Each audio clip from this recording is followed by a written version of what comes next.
La ville qui d'ordinaire vibre de son activité économique et des épopées de son club de football tout-puissant Mazembe va être bouleversée par la découverte sur les réseaux sociaux d'une vidéo choquante.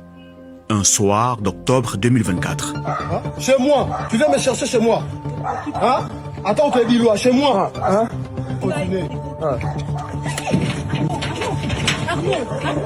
Nous tombons sur une vidéo d'un monsieur en train d'être tabassé par un autre et c'est une dame qui est au milieu. Une bagarre d'une rare violence, filmée, publiée sur les réseaux sociaux et partagée en boucle. On y voit un homme se faire violemment frapper. À ses côtés, une femme tente d'intervenir. Elle crie, elle s'interpose, mais rien n'arrête les coups. J'étais sur les réseaux sociaux, j'étais sur Facebook, WhatsApp, TikTok et j'ai vu la vidéo. C'était vraiment insupportable pour ma part. C'est très touchant. En quelques heures, tout Lubumbashi s'interroge. Qui est cet homme? Pourquoi est-il frappé avec une telle violence? Parmi ceux qui reçoivent la vidéo, une pauvre femme va en avoir le cœur brisé à tout jamais. L'homme que l'on frappe, que l'on humilie, c'est son petit-fils. Il était seul. On l'a massacré. J'ai regardé et vu comment le sang sortait de l'œil. Et on continuait de le frapper. Encore et encore. J'avais très mal au cœur. Voir cette image est un supplice. Ce visage ensanglanté, tuméfié, c'est celui de Patrick Kabouya. Un jeune commerçant sans histoire, un fils aimé. Son oncle ne découvre la vidéo que quelques jours plus tard. Après 3-4 jours, c'est sa grande sœur Yolande, la fille de notre grand frère, qui me montre la vidéo. J'ai sursauté. Je me suis dit, mais comment vous ne m'avez pas informé et pourquoi Kabouya ne m'en a pas parlé?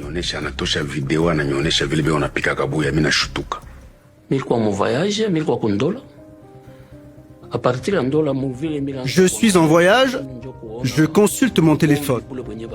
C'est là que je vois la bagarre. Je ne connais pas ces gens qui battent sur mon fils.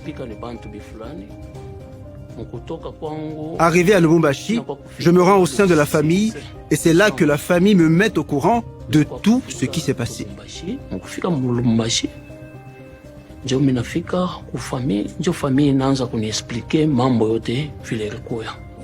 Les uns après les autres, les proches de l'infortuné apprennent ce qu'a subi Patrick Kabouya. Un passage à tabac d'une rare violence. Et la femme que l'on peut voir sur la vidéo tentant désespérément de le protéger, c'est Betita Luzwangu, sa fiancée. Mais qui est cet homme qui frappe Patrick avec une telle rage? Qu'est-ce qui pourrait être à l'origine d'une altercation aussi violente? Qui est cette autre personne qui filme la scène et semble s'en amuser? Cette altercation dont l'issue sera fatale pour le pauvre Patrick est le point de bascule d'une tragédie qui couvait depuis des mois. Pour comprendre comment en est-on arrivé là, il faut remonter le fil des événements. Retour en arrière, quelques mois plus tôt.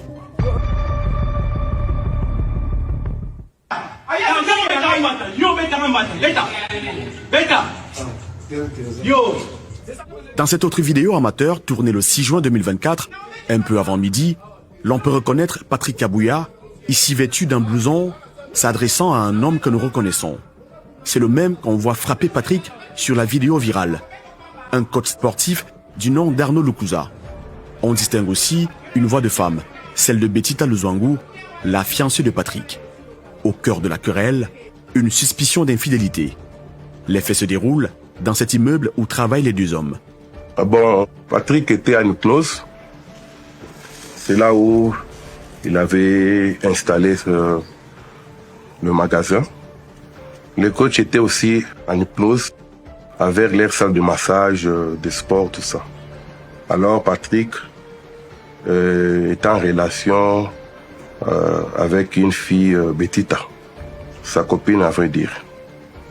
Sa copine lui a demandé d'essayer de faire des sports pour maintenir la forme. C'est à ce moment-là que Patrick est allé l'inscrire dans la salle là où il y avait des coachs.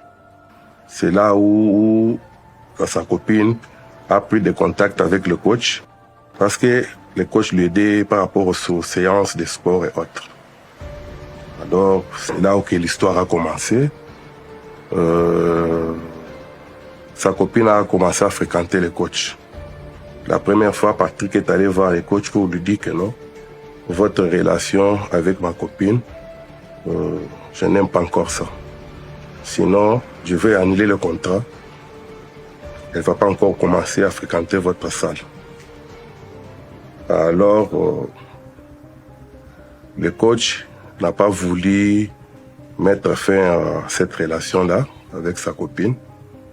C'est comme ça que l'histoire a commencé à prendre l'ampleur. Et c'est Patrick qui arrive pour interpeller encore une fois le coach Arnaud. Patrick Kabouya, qui avait lui-même inscrit sa fiancée Betita dans la salle de sport d'Arnaud Loukouza, l'a soupçonné désormais d'entretenir une relation avec son coach. Une relation que Betita et Arnaud niaient farouchement. Mais Patrick, rongé par la jalousie et convaincu d'être trompé, ne supportait plus de les voir ensemble. Et quand Kabouya les voyait sur les réseaux sociaux, les exercices qu'elle faisait avec le coach, il avait mal au cœur.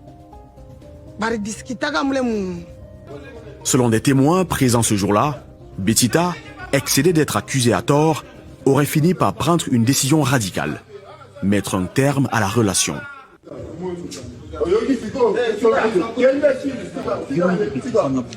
Patrick, tu peux partir. Alors c'est la dame qui dit ouvertement, écoute, c'est déjà fini entre lui et moi. Je ne sais pas pourquoi il insiste à ce que notre relation se poursuive. Et donc, par là, nous comprenons que la dame ne voulait plus de la relation, ne voulait plus de Patrick. Et Patrick était tellement amoureux de la dame.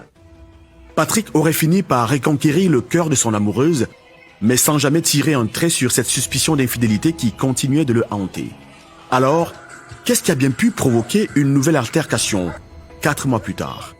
Et pourquoi Arnaud Loukouza a-t-il roué de coups Patrick avec une telle violence?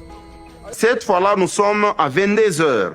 Et c'est là que Patrick Kabouya a été copieusement tabassé.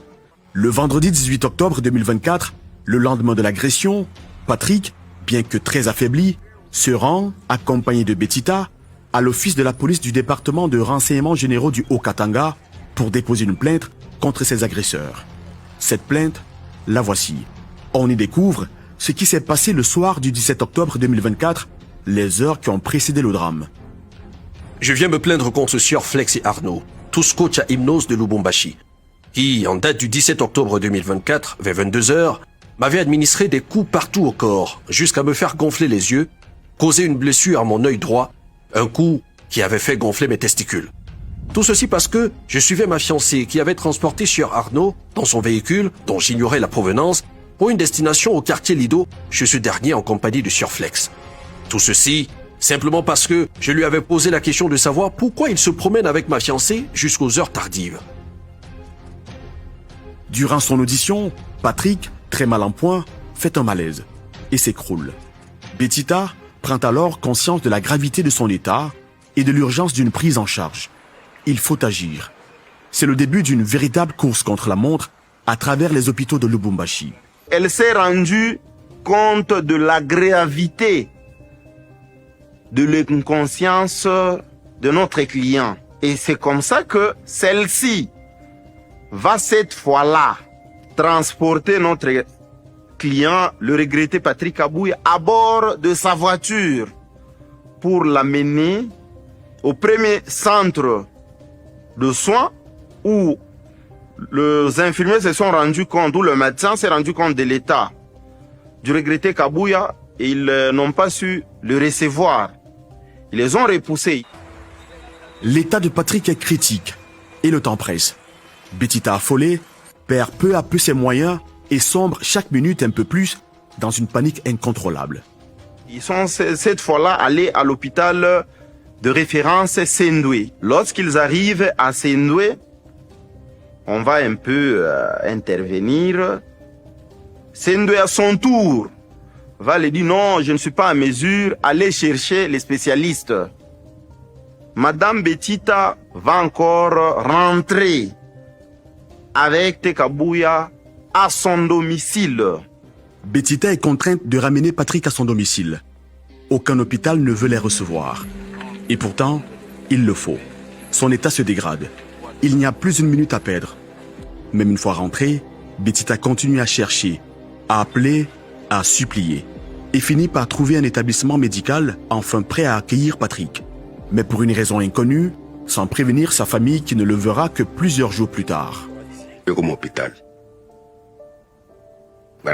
Je l'ai appris par ma belle-sœur. Elle me dit, vieux Gauthier, tu es où?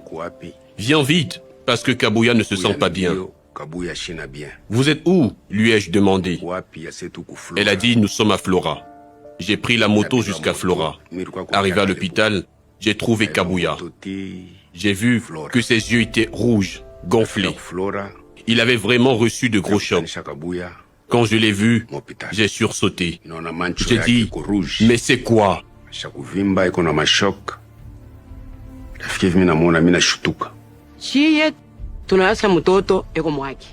Nous savions que l'enfant était chez lui. On vient nous informer que l'enfant est interné à l'hôpital il y a plusieurs jours. Patrick était déjà dans le coma. On nous a dit non, comme ça, on peut déplacer les corps seulement dans une ambulance qui est médicalisée. À ce moment-là, on est parti commencer à chercher l'ambulance médicalisée. Alors que Betita croit avoir sorti son fiancé d'affaires, tout se complique gravement.